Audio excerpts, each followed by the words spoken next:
Hello, friends. This is Dave Hurwitz, executive editor at ClassicsToday.com, here to talk about Capriccio's first release in its new plan to record all of the Bruckner symphonies in all of their various versions by 2024, the 200th anniversary of the man's birth. Now, you might have noticed when I said the complete symphonies of Bruckner, we did not have any cheerleading squad from the barnyard. And there is a reason for that. I discovered something in doing these talks. There is a difference between Bruckner and Bruckner. See? And they know what it is. The first is a legitimate artistic endeavor, while the second is a grotesque excrescence of the classical music recording industry and the witless noodling that passes for Bruckner scholarship. So you will always know which is which, because my animal friends will tell you. I'm very, very pleased to say that this particular release belongs in the former category. Isn't that great? It consists of the Sixth Symphony, number 6, which fortunately only has one version, which I just think is such a nice thing. And it's conducted by Marcus Poschner, at the head of the Bruckner Orchestra Linz, which really should know it's Bruckner, if anybody does. I actually feel very sorry for these people, because if I were an orchestral musician who spent all of his life playing either Bruckner or the Philip Glass symphonies, which is the other thing these people are noted for, I would probably kill myself. But that's okay. They certainly know their Bruckner. And the nice thing about this performance of the Sixth is that it's astonishingly fresh and lively and impulsive and, lithe and nimble. I mean, lithe and nimble are not usually qualities that we associate with Bruckner, are they? But this performance really is. And Bruckner himself thought that this was his cheekiest, his most vivacious symphony. And he was right, at least the way it's played here. The tempi tend to be quick, not ridiculously so. I mean, it's still Bruckner, right? But full of vim and vigor and youthfulness. It's really quite amazing how different the piece sounds that way. Of course, the rather speedy tempos in the outer movements, relatively speaking, make the adagio, the central adagio, all the more moving and impressive. And I have some samples to play you, so you get a sense of what Poschner's doing. The first one is the moment of recapitulation from the first movement. You know how that goes. Now, Poschner does one thing that I tend not to like, which is when Bruckner is just writing one of those passages where he's repeating something over and over and over again. Lots of conductors like to make a sudden diminuendo and come back to it, which is unmarked. And I think it's wrong, because I really think that part of the point is the repetition. It's supposed to sound relentless, and somehow it sounds more inevitable that way. And you don't want it to be manipulated. You don't want to interrupt the forward momentum. But Poschner does it here at the moment of recapitulation. He gets away with it. He does because, first of all, the tempi are really zippy. And second of all, because the balances between the strings and the brass are very, very well equalized. One of the things that this performance has, which many others do not, although they should, is rhythm. A really impulsive rhythm, because this first movement has that chunk, cha cha cha cha chunk, cha cha cha cha chunk, cha cha cha cha chunk, rhythm going almost all the way through it. I mean, there's only a few bars where some form of rhythmic pattern is not operating in this first movement. And so, because we always hear the rhythm, Poschner can play with the brass dynamics a little bit, and it's okay. And it works. And I want to play it for you. You see if you agree with me. You may not, but I think it goes very, very well. And I also think that you catch the cross rhythms, the idea of these triplet versus duplet rhythms, which are not just horizontal, but also vertical in this movement, which makes it one of the most rhythmically complex things that Bruckner ever wrote. The timpani are also extremely clear. I don't know how well this will come out like on your computer, but on my stereo system, it sounds marvelous. You really hear that rhythmic underpinning all the time with great clarity. And I just think it's a very, very exciting performance. So here is the moment of recapitulation.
I hope you heard what I was talking about.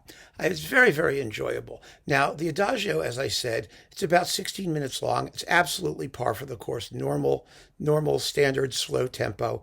That movement takes care of itself. It really does. It's so beautiful and so lyrical and refulgent. It's a wonderful word. It really is. There's almost no way to screw it up unless you just have, you're just glacially dull. And Poschner, as you could hear, is not going to be glacially dull. It's a very, very moving performance. Then the scherzo is fabulous. This is absolutely one of the best versions of the scherzo I've ever heard in my life.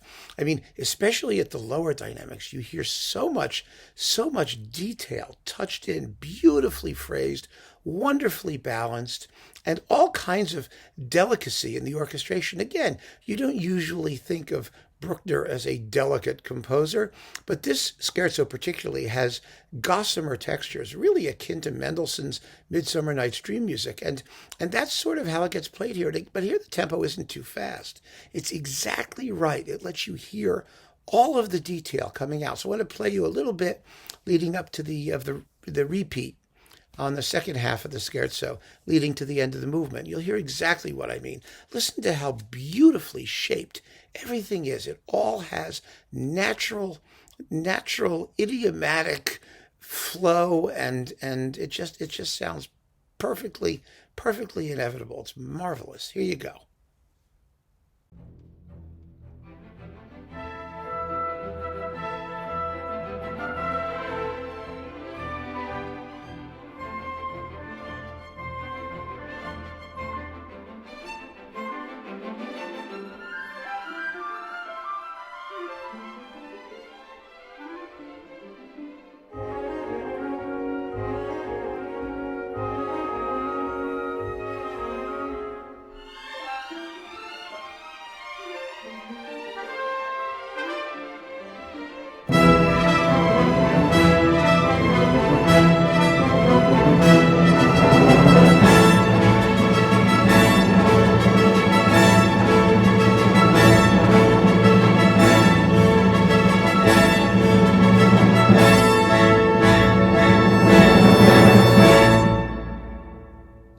Great, isn't it? That's really, really great. I mean, that's just fantastic.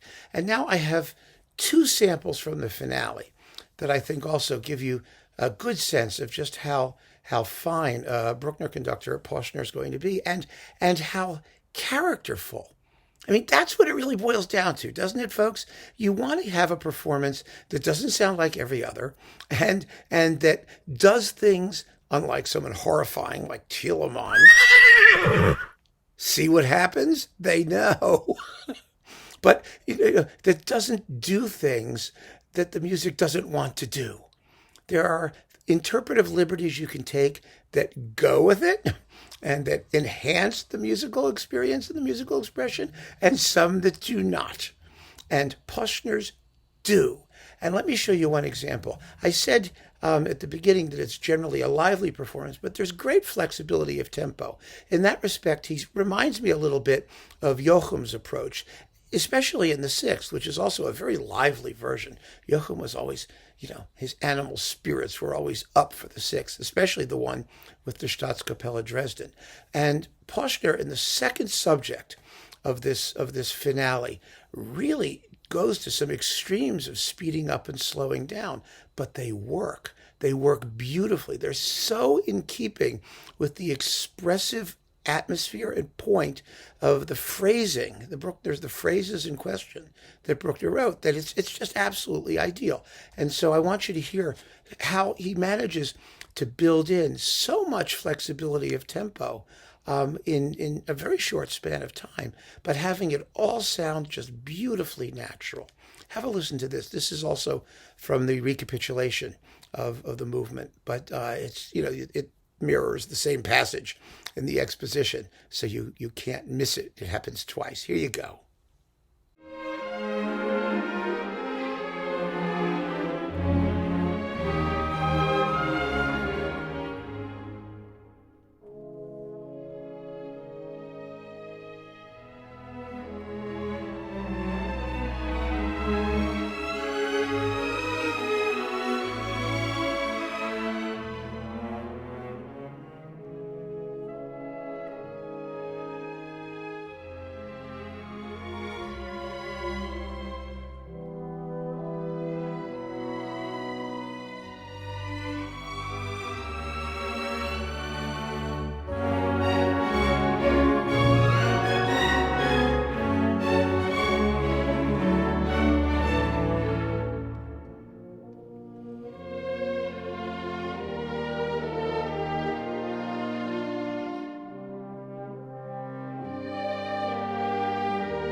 I think that's just beautiful and really masterful conducting. It really is. Anybody can say, okay, slow down and speed up, but to do it in such a short amount of time and to keep the character of the music paramount, that's good conducting. That's really good conducting. And then we come to the very end. Now, the problem with the end of the Sixth Symphony is similar to the problem at the end of the Seventh Symphony, which is the end of the first movement is so glorious that the end of the finale always kind of sounds like a letdown in comparison. And there are a couple ways to address it. One way, which I happen to like very much, is when conductors sort of slam on the brakes at the very end when the theme from the first movement comes in. And they take it more or less in the tempo of the first movement, which usually is a good bit slower. So the whole thing slows down. It's all going do do do do do do do do do ba dum bum bum ba da dum bum bum bum bum bum. And then of course you can hold on to that last chord for a little extra time, just to give it that organ-like sonority. The other way to do it, and it's the more difficult one, frankly, is the way Poschner does it. He keeps it strictly in tempo, the same quick tempo that he adopted for the beginning of the movement. And because the first movement, the main theme is fairly quick too, he doesn't have to slow down for it. It sounds like a natural reappearance of that theme from the first movement in the tempo it had in the first movement. But what he does, so that it doesn't just sound like a that, and you go, oh, such an anticlimax. No, he does not do that. What he does, I have to say, listen to the trumpets. I'm telling you, it's all about the trumpets. Because you know how Bruckner often does his endings? It's, da-da-dum, bum, bum, bum, bum. He'll start with a quick rhythmic pattern, and then he'll stretch out the pauses between the notes to give it that finality, that sense of finality. You hear it very often, for example, in the Fourth Symphony. Da da da da da ba da da da da dum da da da da dum bum bum bum bum. Like that, right? Well, the end of this symphony does that in the trumpets, but you don't normally hear it because all the brass is going crazy. The trombones are blasting away, going ba da da da da da, and the horns are going whoop whoop whoop whoop, and then the trombones are supposed to be, doing something, da, da, da, da, screaming at the top of their range. And quite often, you don't hear them. They get drowned out, or they're not clear enough. But here, because the brass section is very nicely differentiated in timbre, which is so important in these symphonies, you don't want to hear a clot of brass. You want to hear the horns versus the trumpets versus the trombones, all in their spot. And here you do. And when you can do that, that means they don't have to blast. They don't have to have a who can play louder contest. You just hear the individual strands of texture. I'm going to be very interested to hear what happens in the final chorale of the Fifth Symphony, to see how that comes off using this approach, if it's maintained all the way through the cycle. But anyway, I want you to listen now just to the very end of the symphony and pay attention to the way the trumpets give that sense of finality that this final cadence normally just doesn't have.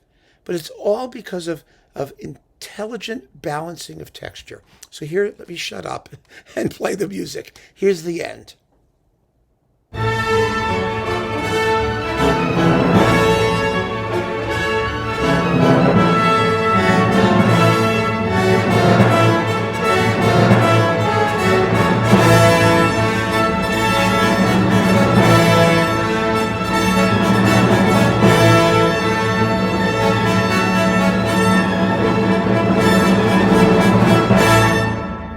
Very effective.